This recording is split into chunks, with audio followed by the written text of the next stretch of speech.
In the last exercise, we talked about how oils go rancid. In this exercise, we're going to build on that knowledge to discuss how preservatives work, or at least a lot of preservatives. Preservatives that prevent oils from going rancid. There are other preservatives that, for example, attack microbes to prevent food from going bad from mold, for example.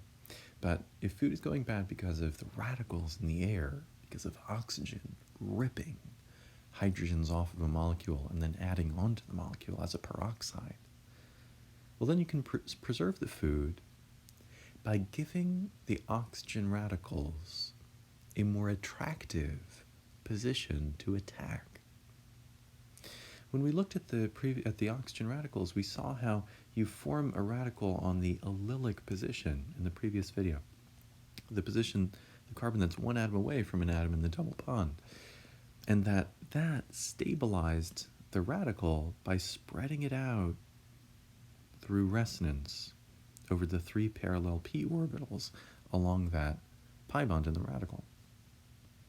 Well, here we have some preservatives, BHT, BHA, and vitamin E. Those are all used as preservatives for oils. These are things that, for example, if you buy guacamole, one of the things that will prevent the guacamole from turning brown, it turns brown when oxygen attaches to it, as we saw, using the mechanism that we saw in the last video. But you can prevent the guacamole from turning brown by adding these preservatives to it. And how does it work? These preservatives give oxygen a more attractive position to attack.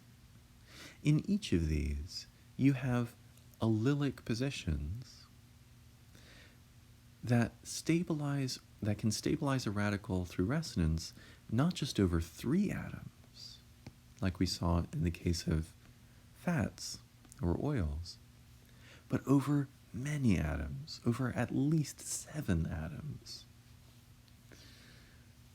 So, let's do these one at a time, see how it works. And let me draw over this OH. I'm going to draw this out, this bond out.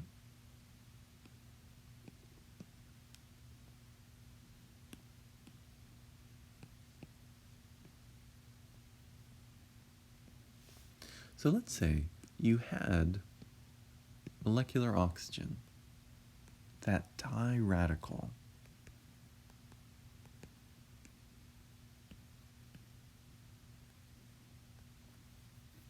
And you're thinking, where would it rip a hydrogen off of this molecule? Well, we know the most stable radical would be the allylic position, and we actually have 2 of those. We have this oxygen is allylic, it's 1 atom away from an atom in a double bond, and this other carbon is allylic, it's 1 atom away from an atom in a double bond. Because the oxygen is more electronegative and can pull the electron of the radical closer to the nucleus to stabilize it with the positive charge of the nucleus, the oxygen ends up being the most, the place where the most stable radical can form in this molecule, BHT. So this oxygen rips this hydrogen off. It donates its 1 electron, steals 1 electron from the hydrogen, and the other electron in this bond goes on to the oxygen. And what you have after that reaction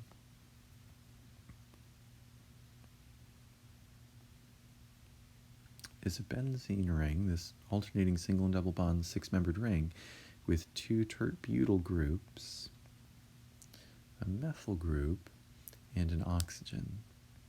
And this oxygen now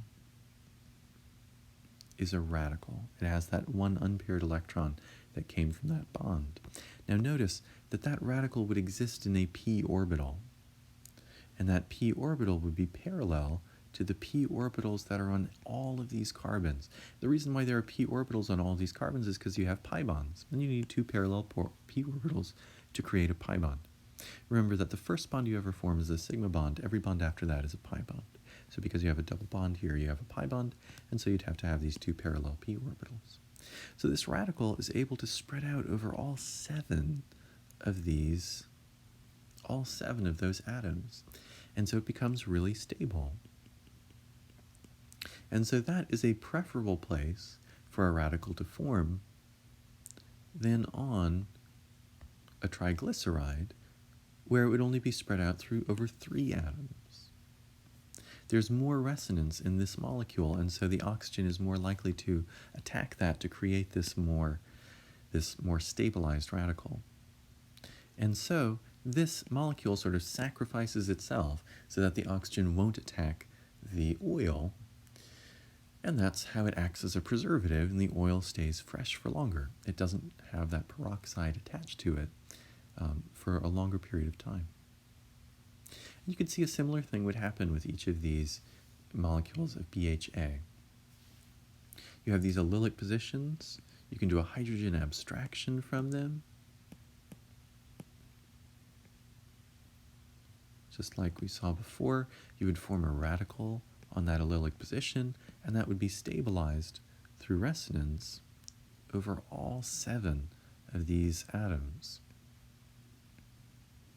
So the radical would be able to travel over all 7 of those atoms, and that would stabilize it. And so what you do is you preserve the oil by giving the radical, by giving oxygen a more attractive position to attack, a position that would give a more stabilized radical after the attack. And so a similar thing happens with vitamin E. Vitamin E is often used as a preservative. And I'll draw this one out, but it's the same as before. You look at this molecule and you think, if oxygen were here, where would it attack? Well, where would you form the most stable radical? At the allylic position. And we have a few allylic positions, but again, because the oxygen is electronegative and can pull the electron toward the nucleus and stabilize it that way, in addition to resonance, the allylic oxygen is going to be where the radical forms. It's 1 atom away from an atom in a double bond, and so when molecular oxygen comes up to it, that diradical, the oxygen can donate 1 electron, the hydrogen a second, the other electron in the bond goes on to the oxygen of vitamin E.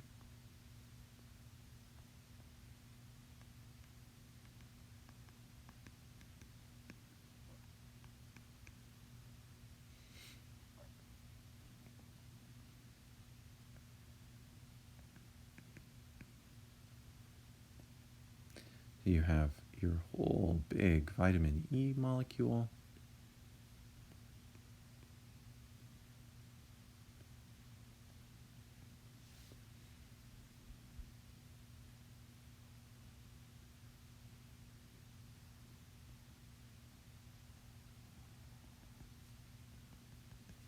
So your whole big vitamin E molecule, and so you have this resonance stabilized radical here. So that's where this peroxide tends to attack, and then it would attach to that. And so this stabilizes the radical. Now ultimately what can happen, because you still have a radical here, and you don't have to draw the full life story for this radical, but ultimately what happens is this radical does the same thing with another vitamin E molecule. And then after this peroxide bond breaks apart and you have 2 more radicals, each of those do the same thing again with 2 more vitamin E molecules until they just turn into water, 2 water molecules. So ultimately this would happen 4 times to stabilize 1 molecular oxygen. You'd need 4 molecules of vitamin E or 4 molecules of these other preservatives to turn molecular oxygen into 2 water molecules, and a whole bunch of vitamin E radicals. But the vitamin E radicals are stable because of how many atoms the radical is spread out over. It's allylic to a pi bond that's conjugated. That means alternating, double, single, double, single, double, single. It's conjugated. And anytime you have a resonance pattern with conjugated pi bonds, resonance happens over all of those bonds. The radical, these 2 p orbitals, you can see that when you have alternating single and double bonds, you have parallel p orbitals on all of the atoms. And so the radical is able to spread out over all of those and stabilize itself and become less toxic. And that saves the oxygen from attacking the triglyceride, and so it keeps the food fresher longer. So that's how preservatives work. We're going to see in the next exercise that antioxidants do almost the exact same thing, but in your body instead of in food.